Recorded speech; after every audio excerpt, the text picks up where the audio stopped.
Hi guys, I did a video a couple of weeks ago, maybe 3 weeks ago, where I introduced you all to my new worm bin, and I've never had more questions about something I've done than I got about that. So today I'm going to be basically answering all of the questions I got about my worm bin. So that's the topic of this video. If you asked a question, if you sent me an email with a question, you wondered why you didn't get an answer, well, it's coming now. I'm going to talk about my worms. So first things first, let's have a look inside.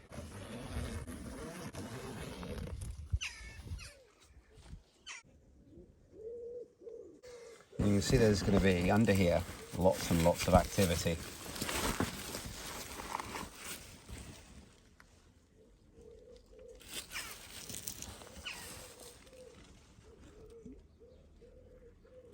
The worms all doing their thing.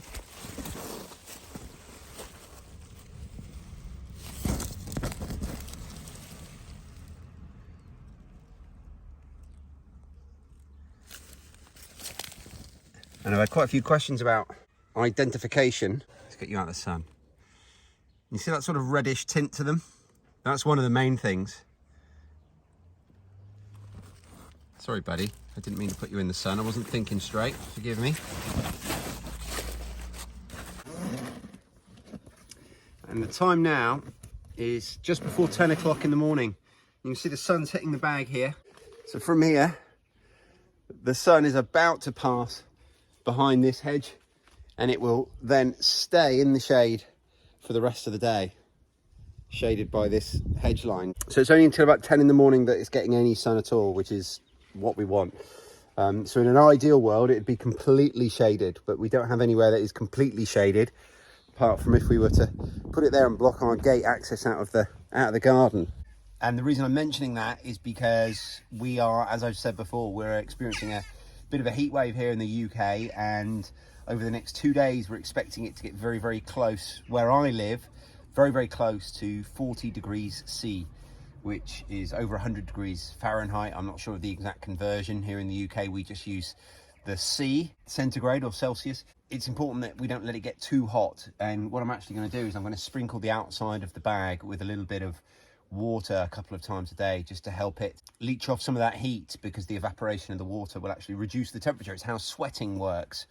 Anyway, that's by the by. But I mentioned that because one of the questions I got was about temperature and about looking after the worms through the winter, because it says online in a lot of places that they need to be protected from frost. So what am I doing with it in the winter? Well, we do get frosts here, absolutely, as you know. And the plan is that I will put this in our bike shed for the nights that we're going to get frost, or I might even move it into the polytunnel through January and February when we get our hardest frosts, because we do have the option to do that. So that's how I'm planning on protecting it from frost. It is quite movable still. In this frame, I can move the whole thing on my own. When it gets full up, that might change, but me and my wife will be able to move it together, I imagine, quite easily. So I've written a list of all the questions that I got right here, so because I don't want to miss any. But like I said, I've never had so much feedback and questions and interest in a single topic. Now, I've lumped a lot of the questions together, so if you don't hear your exact question how you worded it, it's because someone else asked the same question in a different word. But basically, the first question I had was, how are you going to store it in winter to protect it from the frost? Well, that's our plan at the moment. And when it comes to the heat, we're just playing it by ear. So on Tuesday this week, which is going to be the hottest day on record here in the UK ever, we may well put a sheet over it or something just to keep that sun off it even more, like a white sheet over it. I might do that this evening, in fact, and leave that on there for a couple of days. The next question, and this was about the harvesting of the worms, and I had lots of questions about that, was how do you ID the right worms, basically? A lot of people were saying you can't just use any old earthworms, they're not going to work, etc, etc, etc. Well, you saw my method of harvesting, you saw how I was doing that, and I was doing it with some cardboard that I'd put on the floor that I was keeping damp, and I kept it damp for days and days and days. That's just a few videos back, so if you're interested in that, you can skip back a few videos and see that. I'll link to that in the description. That was how I harvested the worms, and after that video I went on harvesting them for almost 2 weeks. to get as many as I could before we gave up the space to our chickens. So I don't know how many I harvested. So I suspect that I harvested, you know, a couple of hundred or so, maybe even more, I'm not sure. I just harvested as many as I could every time and threw them in once or twice a day. And you saw there's plenty in there now, and they're all in the right area. And the question was, you know, how do you know you've got the right worms? Well, I am not an expert. I'm not a worm biologist, and I don't pretend to be. So you must take what I'm telling you as my opinion, not opinion, but what I believe from what I've learnt after doing a reasonable amount of research. And then you do your own research on top to either verify or disprove what I'm about to say. But if I'm saying anything wrong, please do let me know. But I'm fairly confident that what I've done is the best thing I could do with the methods I wanted to use of harvesting my worms. And that is to say that worms, typically you can divide them into 2 or 3 categories based on where they actually live. And the worms that live above the soil are the ones that you're going to want. And by harvesting in the method that I did, obviously I'm going to draw a few earthworms that would live a little bit lower down in, and I'm not suggesting for one second that I've got only the right type of worms. I may well have a few regular earthworms that would prefer to live a little bit deeper down in there and aren't going to do as much composting. That's fine, I can accept that.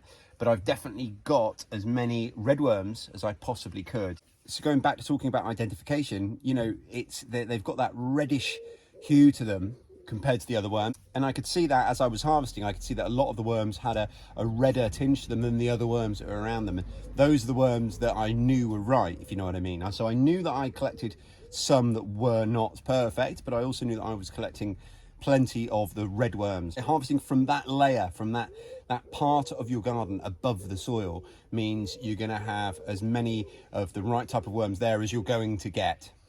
So that's how I basically operated. That's how I did it. Just about where you're harvesting from, and also the color. But of course, if you're unsure, you can order some. You can buy them online. They're just quite expensive, that's all. Another question that I got was, how do you know how many worms you need? And for me, I sort of turn that question on its head, because it's not so much about how many I need. If I were to try and answer that question, I suppose you'd have to start with how much are you looking for them to compost, because that's the only way you're going to answer that question. Your worms can compost up to 1/4 to 1/3, depending on what it is, of their body weight. So if you've got 3 kilograms or 3 pounds of worms, they're going to compost every single day a maximum of 1 kilogram or 1 pound, depending on which measurement method you're using. But a third of whatever the worms you've got are going to be able to, that's the weight of what they're going to be able to compost in a day.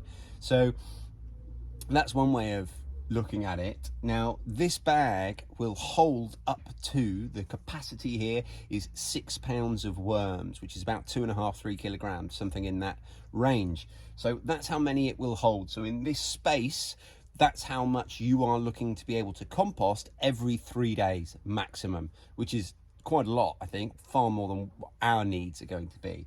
But from my point of view, when it comes to how many worms you're going to need, I look at it completely differently, because what's going to happen is these worms are going to breed and they're going to multiply, and they're going to multiply up to the capacity of my system. So however much I'm looking to compost, the worms over time will gradually multiply up to that number, and they'll manage it themselves. So long as I've got some worms and I'm willing to be patient, the number of worms I need will be a problem for the worms. They'll take care of that themselves.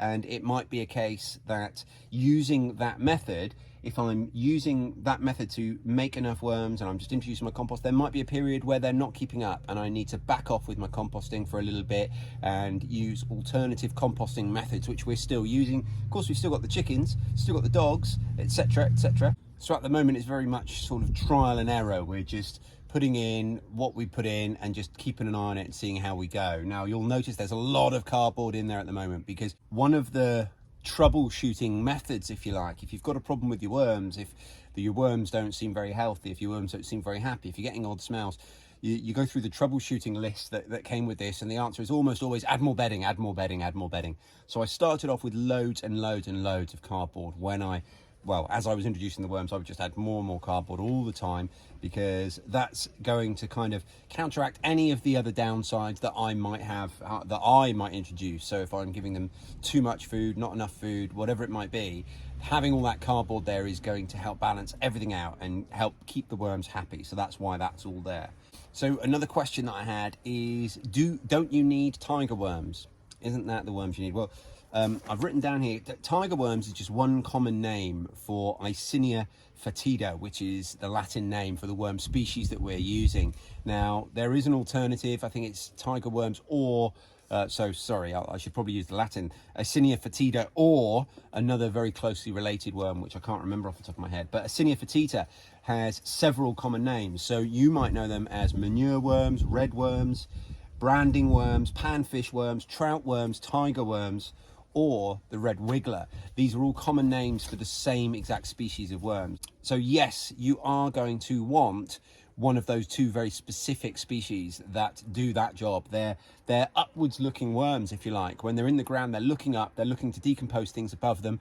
They're going to work up through your compost. So as you're adding your material, they will constantly be coming up and decomposing that, and then that will work down below them in the form of worm castings. So those are the worms you're going to want, and it's quite a very specific, narrow range of worms that include the red wiggler, but there are a couple of others that you could use. And yes, I'm under no illusions that not every single worm that I've managed to capture with my worm hunting will be exactly the right one.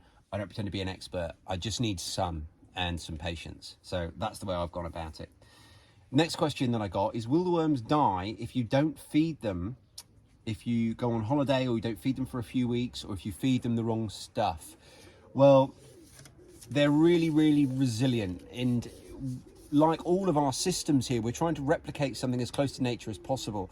So if you think about it, in nature, quite often the worms, this type of worm, won't be getting fed every week like you would, or every day like you would a house pet. They're resilient in nature like that. So long as they've got enough to get on with, and you saw what my worms are dealing with there, it'd be really easy for me to give them plenty to digest for a couple of weeks before I went away. But again, it's not something I'm an expert on, and it's a question that I'll probably be able to answer much, much more comprehensively next spring, when I've been doing this for a year. So the short answer is no, you can manage that. It's no problem at all. And again, with the booklet you get with this, you get really great information about what you should and shouldn't feed them. So there are a few things that you should only feed them sparingly. They talk about things like citrus and chilies, only sparingly. Same with alliums. But most things they can just get on with it. And I think, if I were to strip them of everything and only give them lemon rinds for 2 weeks, we might have a bit of a problem. But so long as we don't make any heinous errors like that, I think we should be okay. At least that's what I'm led to believe. So, but again, that's something I can comment on a little bit more down the line. And the very last question, because I thought I'd mentioned it, but maybe I didn't, is what did it cost? Well, they're not cheap. This cost me, including shipping, £93, 93 English pounds. Now, on top of that, I had to buy and make the frame, and that includes this little bit of UPVC pipe. I can't remember what I spent on that, but I'm guessing there's probably 15 to 20 pounds in that as well. But it was more expensive if I bought the one that came with a frame. So yeah, £93 is what I spent on the bag itself, and I'm really happy with it. And I will say thank you again to the patrons that had a whip round on Patreon. Oh no, not on Patreon, on the patrons only Facebook group, and basically bought me this for my birthday. Thank you so much. It was I still can't get over that, and I wouldn't have it if it wasn't for that. So thank you guys.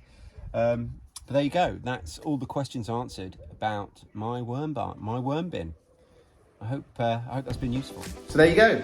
That's everything I was asked about my worm bin. I hope you found that useful. Please do press that like button before you go, subscribe to my channel, leave me a comment down below, and consider supporting what I'm doing by becoming a patron. Becoming a patron will get you access to an exclusive patron-only Facebook group, and occasionally a few other things. I do try my best. It will also get you included in our weekly draws on the podcast, where I give away all sorts of homesteading books and the like. So do consider that if it's something you haven't already thought about. Thanks for watching, everyone, and I'll speak to you on the next one. Cheers.